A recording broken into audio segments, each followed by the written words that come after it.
Hello बेटा, good morning to all of you. आज का हमारा जो टॉपिक होगा वो टाइप्स ऑफ केमिकल रिएक्शन में से कुछ पार्ट बचा हुआ है और जो हम डिस्कस कर चुके हैं वो हमारी है combination reaction, decomposition reaction and types of decomposition reaction. Okay बेटा, तो टाइप्स ऑफ डिकम्पोजिशन रिएक्शन में हमने कौन कौन सा देखा? Thermal decomposition, electrical decomposition, electrolysis हम बोलेंगे, और फोटोकेमिकल डिकम्पोजिशन। क्लियर? और एक हमने जो लास्ट में किया था कैटालिटिक डिकम्पोजिशन या catalytical decomposition in the presence of the catalyst. Now we start the topic displacement reaction.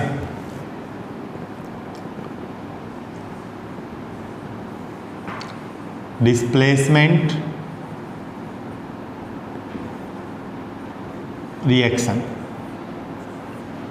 बेटा नाम से ही है डिस्प्लेसमेंट रिएक्शन। देखिए नाम से ही पता लग गया कि इसमें क्या होगा, कोई भी एक एटम है वो क्या होगा, दूसरे एटम को डिस्प्लेस कर देगा। क्या कर देगा? दूसरे एटम को डिस्प्लेस कर देगा। तो सबसे पहले हम एग्जांपल देखेंगे and then we explain the definition. तो देखिए मैंने लिया zinc plus copper sulphate solution aqueous form में। जैसे ही रिएक्शन होगी हमें जो प्रोडक्ट मिलेगी वो मिलेगा बेटा ZnSO4 प्लस Cu। ये सॉलिड फॉर्म में और ये एक्वस फॉर्म में आ जाएगा। अब हुआ क्या इसमें कि जिंक ने क्या कर दिया, कॉपर को डिस्प्लेस कर दिया, रिप्लेस कर दिया from their compounds. In this reaction the zinc displace और replace the copper from their copper sulphate salt. Clear? और खुद क्या बन गया? ZnSO4। कुछ लोगों की आदत होती है ना, जैसे आगे कोई खड़ा है, पीछे धक्का मारेंगे उसको दूर कर देंगे, खुद आगे खड़ा हो जाएगा। इसका मतलब क्या हुआ कि उससे ज़्यादा ताकतवर है। इन द सेम वे ये जो जिंक है कॉपर से ज़्यादा रिएक्टिव है और इसीलिए क्या करेगा, कॉपर सल्फेट में से कॉपर को बाहर निकाल देगा और खुद क्या बना लेगा, ZnSO4। या यूँ समझे कि यहाँ पर जो चार्ज, अगर मैं देखूँ, देखिए जिंक पर कोई चार्ज नहीं है, कॉपर पर यहाँ पर 2 पॉजिटिव चार्ज है और सल्फेट के अंदर 2 नेगेटिव चार्ज है। इसका मतलब कॉपर सल्फेट ने 2 इलेक्ट्रॉन यहाँ पे रखे हुए हैं या दिए हुए इसको, तो जिंक क्या करेगा, इसको ये कहेगा कि अपने 2 इलेक्ट्रॉन लो और यहाँ से बाहर चले जाओ, ठीक है, और खुद यहाँ पर जुड़ जाएगा, यानी कि चार्ज सेम रहेगा इसमें। सेकंड एग्जांपल देखिए, और इसमें जो सबसे इंपॉर्टेंट पॉइंट है आपने नोट करना है, कॉपर सल्फेट का बेटा ब्लू कलर होता है। कैसा कलर होता है? Blue colour. ये क्या है? Zinc metal. ये क्या था? Copper sulphate solution, copper sulphate का सॉल्यूशन है। और ये क्या बना? Zinc sulphate and than copper. Clear? Zinc sulphate than copper.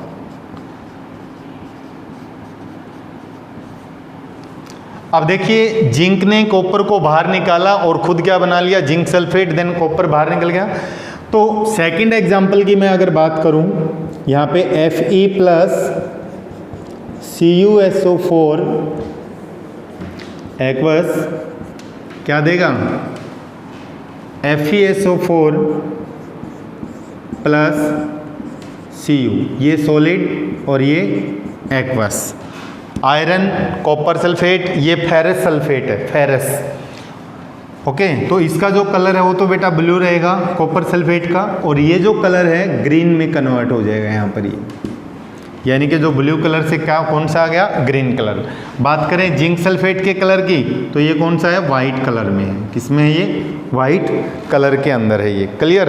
तो अब आपने क्या ध्यान रखना है इसमें, सबसे इंपॉर्टेंट पॉइंट ये है कि जो आयरन और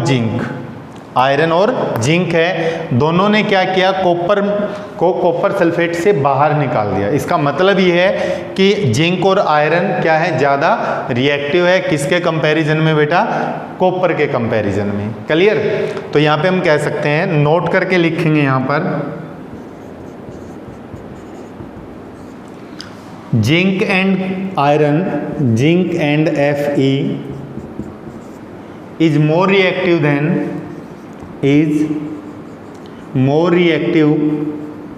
देन कॉपर। क्लियर? अब ये समझना कैसे है, यहाँ पे दो क्वेश्चन आपके बन के आएंगे। क्वेश्चन फर्स्ट देखिए, can we store the copper sulphate solution in the zinc vessel? Can we store the copper sulphate solution in zinc vessel? In zinc vessels. Clear? Zinc की जगह क्या होगा, आयरन लिखा आ जाएगा, लेकिन मोस्टली जो क्वेश्चन है तो जिंक के ऊपर पूछा जाता है। तो बोर्ड क्या करेगा, आपको कहेगा कि आपके पास कॉपर सल्फेट का सॉल्यूशन है, आप उसको जिंक और आयरन में से दोनों में से किस में स्टोर करोगे? तो हम बोलेंगे कि हम ना ही तो जिंक के वेसल में स्टोर कर पाएंगे और ना ही आयरन के वेसल में स्टोर कर पाएंगे। क्यों? Because we know that zinc and iron is more reactive than copper. Okay बेटा, यहाँ पे नोट कीजिए आप इसको। अभी हम इसका क्वेश्चन भी देखेंगे और आंसर भी। अब देखिए, इसका अगर मैं आंसर लिखूँ क्वेश्चन का, तो लिखेंगे कि we cannot store the copper sulfate solution in the zinc vessel because the zinc is more reactive than copper and they react with the copper sulfate solution to form their compounds। और इसमें reaction यही डालेंगे, कौन सी? Zn plus CuSO4 क्या देगा बेटा ये? ZnSO4 plus Cu, ZnSO4 plus Cu। Okay बेटा, तो इसका आंसर ये। अब क्या करें, यहाँ पे हम आयरन ले लें। क्या ले लें? Iron Fe। तो क्या करेंगे, यहाँ पे आयरन आ जाएगा, Fe आ जाएगा, तो यहाँ पे क्या बनेगा? FeSO4 बनेगा। कॉपर का जो कलर होता है वो आपको पता है वो कैसा होगा? रेडिश ब्राउन होगा। कैसा होगा? Reddish brown. तांबा आपने देखा होगा। तो यहाँ पे क्वेश्चन दूसरे तरीके से कैसे आएगा कि एक वाइट मेटल है, जिंक के केस में एक वाइट मेटल है, piece of the white metal is dipped in the blue color solution and thus after some time the solution change their color from blue to white and the red brown color of the some substance are deposited at the bottom of the vessel। कहने का मतलब कि हमने एक सफ़ेद जो white जो metal है उसका पार्ट लिया, ब्लू कलर के सॉल्यूशन में डिजोल्व कर दिया या डिप्ड कर दिया, उसमें डुबोया, तो हमने देखा कुछ टाइम बाद क्या हुआ, वाइट कलर का सॉल्यूशन मिल गया और उसके साथ सॉल्यूशन के अंदर हमें क्या मिला? कॉपर। क्लियर? तो right the chemical equation of this statement. तो हमारी केमिकल इक्वेशन आएगी ये। अगर वहाँ पे रेड ब्राउन यानी कि ब्राउन जैसे जंग का कलर होता है, आयरन का कलर, अगर वो लिखा मिले, आयरन लिखा मिले, कॉपर सल्फेट सॉल्यूशन में है, तो कलर कैसा देगा? ग्रीन कलर देगा बेटा। ओके, दोनों ही क्वेश्चन मोस्ट इंपॉर्टेंट है, आप इनको नोट कीजिए और इस टॉपिक को अच्छे से पढ़िए कि इसमें से क्वेश्चन कितना घुमा फिरा सकता है और वेरी वेरी इंपॉर्टेंट या मोस्ट इंपॉर्टेंट हम इसको कह सकते हैं। ओके बेटा, आप नोट कीजिए इसको कंप्लीट को, और ये नोट वाला जो पॉइंट इसको भी ध्यान में रखेंगे।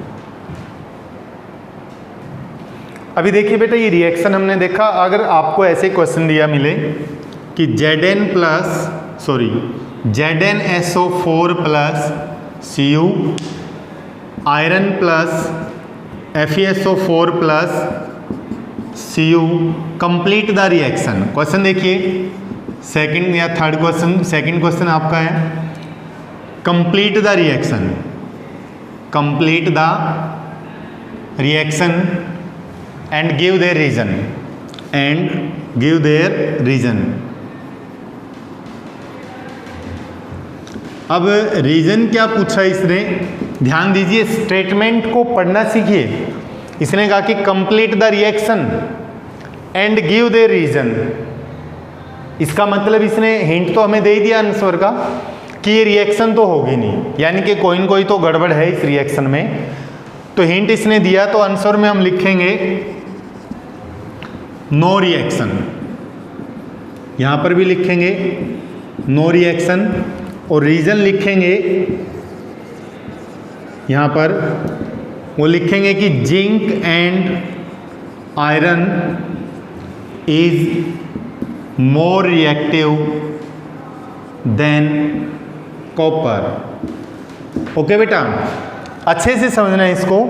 ZnSO4 plus Cu। कई बार बच्चे से पूछा क्वेश्चन क्या करेंगे सर CuSO4 प्लस Zn, बेटा इसका आंसर आएगा नो रिएक्शन।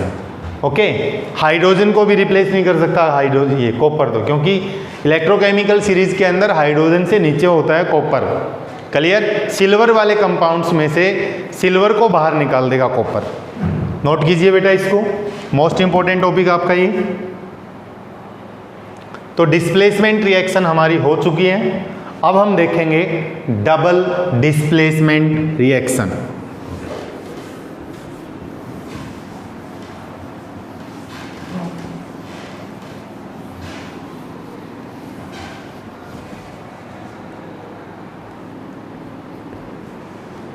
तो देखिए बेटा, नेक्स्ट जो एग्जांपल हमारे पास है वो है डबल डिस्प्लेसमेंट रिएक्शन के टॉपिक के रहेंगे।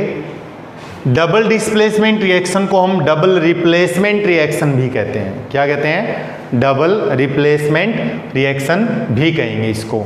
और बात करें इसके अदर नेम की तो इसको बोलेंगे बेटा मेटाथीसिस। क्या बोलेंगे? नोट करके लिखना, is also called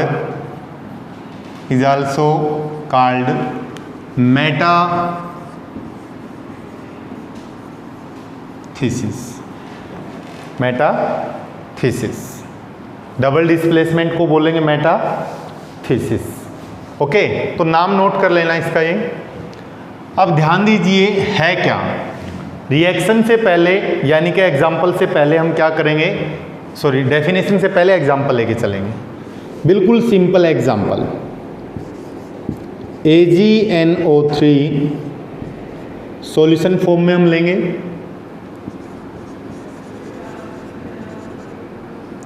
plus sodium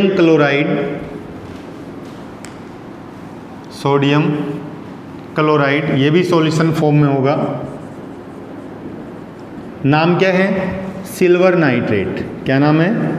silver nitrate. ये क्या रहेगा बेटा? Sodium chloride. क्या देगा प्रोडक्ट में? Ag, ये जो Cl है यहाँ आ जाएगा, और इसके साथ एक है ना अपने साइन यूज करना है इन्वर्टेड एरो का, प्लस NaNO3, यानी कि ये सिल्वर नाइट्रेट है तो ये क्या बन गया? Sodium nitrate. ये सोडियम क्लोराइड है तो ये क्या बन गया? Silver chloride. इसका जो कलर होता है वो बेटा वाइट कलर होता है। कैसा होता है? वाइट। ये प्रेसिपिटेशन रिएक्शन में भी आएगा, वाइट PPT, ऐसे लिख देंगे वाइट PPT, नीचे बैठ गया ये। नाम क्या रहेगा? Silver chloride sodium nitrate. लिख देते हैं सोडियम नाइट्रेट, और ये क्या है? Silver chloride. ओके, क्या खासियत है इसमें? देखिए यहाँ पर ये जो पूरा NO3 यहाँ पर नेगेटिव चार्ज होता है, सिल्वर पर पॉजिटिव चार्ज होता है, सोडियम पर, यहाँ पे सोडियम पर पॉजिटिव चार्ज और इस पर क्लोरीन पर नेगेटिव चार्ज। अब हुआ क्या, जैसे इन दोनों को हमने क्या किया? मिक्स किया। दो टेस्ट ट्यूब होगी, सपोज कीजिए एक टेस्ट ट्यूब में सोडियम क्लोराइड है, दूसरी में सिल्वर नाइट्रेट है। दोनों टेस्ट ट्यूब में सॉल्यूशन है, अच्छे से मिक्स किया और एक बिक्कर में डालेंगे एक साथ। तो क्या होगा? जैसे ही बिक्कर में डाला, व्हाइट कलर के प्रेसिपिटेट नीचे बैठ जाएंगे बेटा, due to formation of the silver chloride. ठीक है, तो इसको बोलते हैं डबल डिस्प्लेसमेंट। क्या बोलेंगे? Double displacement. एक ऐसी केमिकल रिएक्शन जिसमें जो कंपाउंड्स होता है, आयनिक कंपाउंड्स होता है, उसके आयन एक्सचेंज होते हैं। क्या होते हैं? आयन एक्सचेंज होते हैं। तो यहाँ पे लिखेंगे the chemical reaction in which the exchange of ions of the two compound is takes place. तो यहाँ पे डेफिनेशन की बात अगर हम करें, the chemical reaction in which the ions of two compounds, ions of two ionic compounds लिख सकते हैं, is exchange।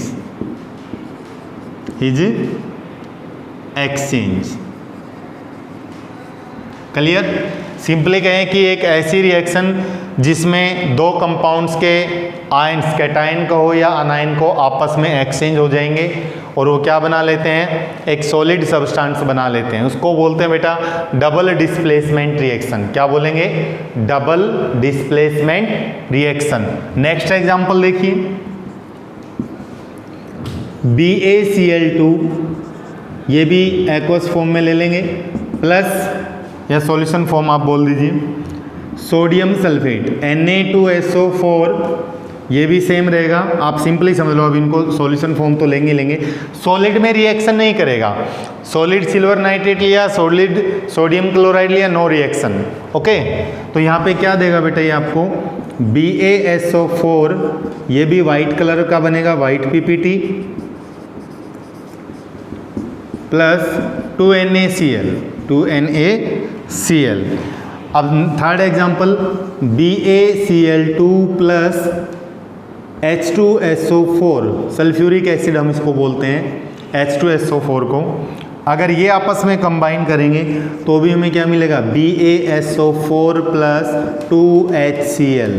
ये क्या है, वाइट PPT बना देगा। ये भी क्या बना देगा, ये भी वाइट PPT बना देगा। तो बेटा all these example of the double displacement reaction, दोबारा फिर बता रहा हूँ, एक ऐसी केमिकल रिएक्शन जिसमें दो कंपाउंड्स, आयनिक कंपाउंड्स है, उनके आयन आपस में एक्सचेंज होते हैं, उसको हम क्या बोलते हैं बेटा, डबल डिस्प्लेसमेंट रिएक्शन या डबल रिप्लेसमेंट रिएक्शन या फिर मेटाथीसिस।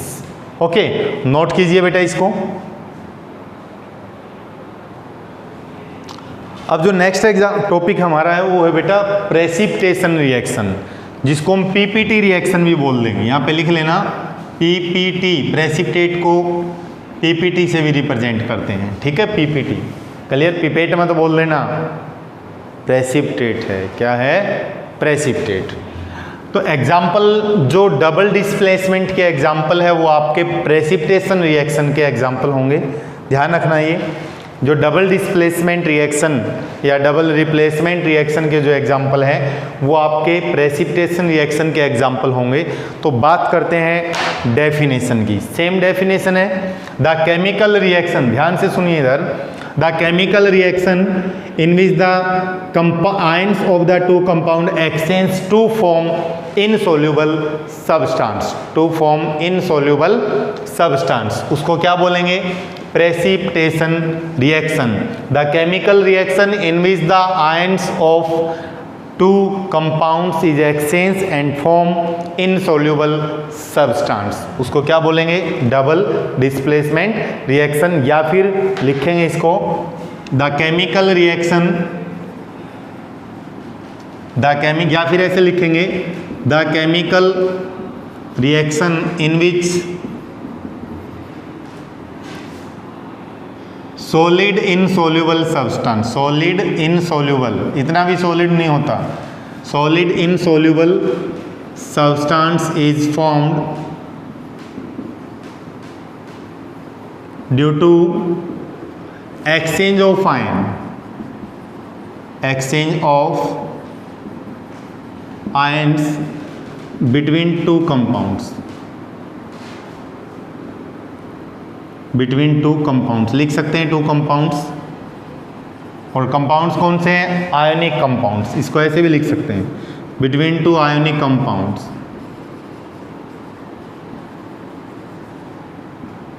ओके बेटा, या exchange of ions of the two compound ऐसे भी लिख सकते हैं। नोट कीजिए, एग्जाम्पल आप खुद लिखेंगे, डबल डिस्प्लेसमेंट के दो पहले मैं आपको बता चुका हूं। Next is neutralization reaction.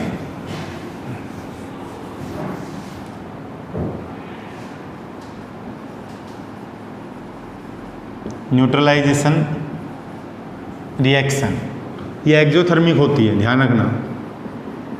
चलो छोड़ो, बाद में देखेंगे। न्यूट्रलाइजेशन, न्यूट्रल बनना, when the acid and base are react to form salt and water. क्या होगा, एसिड प्लस बेस रिएक्ट करेंगे, साल्ट बनेगा प्लस वाटर। आप इसकी डेफिनेशन मुझे लिख के मैसेज करेंगे, कमेंट्स करेंगे। एसिड और बेस क्योंकि हमारा जो नेक्स्ट चैप्टर होगा वो एसिड बेस एंड साल्ट का ही होगा। एसिड बेस आपस में कंबाइन करके साल्ट बनाएंगे और साल्ट जो होता है वो न्यूट्रल होता है। क्या होता है? न्यूट्रल। एग्जाम्पल देखिए, HCl क्या है? आप बोलेंगे sir hydrochloric acid, this is wrong. Hydrochloric acid अब है ये, इसकी रिएक्शन करेंगे सोडियम हाइड्रोक्साइड के साथ, ये बेस है, ये हाइड्रोक्लोरिक एसिड है, ये स्ट्रॉन्ग बेस कास्टिक सोडा, तो रिएक्शन होगी तो मिलेगा NaCl प्लस वाटर प्लस बहुत ज़्यादा अमाउंट में हीट बाहर निकलेगी। क्लियर? तो NaCl क्या है? साल्ट है और वो न्यूट्रल होता है, वाटर भी न्यूट्रल है, यानी कि एक ऐसी रिएक्शन जिसमें एसिड और बेस आपस में कंबाइन करके एक न्यूट्रल कंपाउंड्स बनाएंगे, उसको बोलते हैं न्यूट्रलाइजेशन रिएक्शन। या फिर when an acid and base are react to form salt and water is known as the neutralization reaction. Note कीजिए बेटा इसको। थैंक यू बेटा।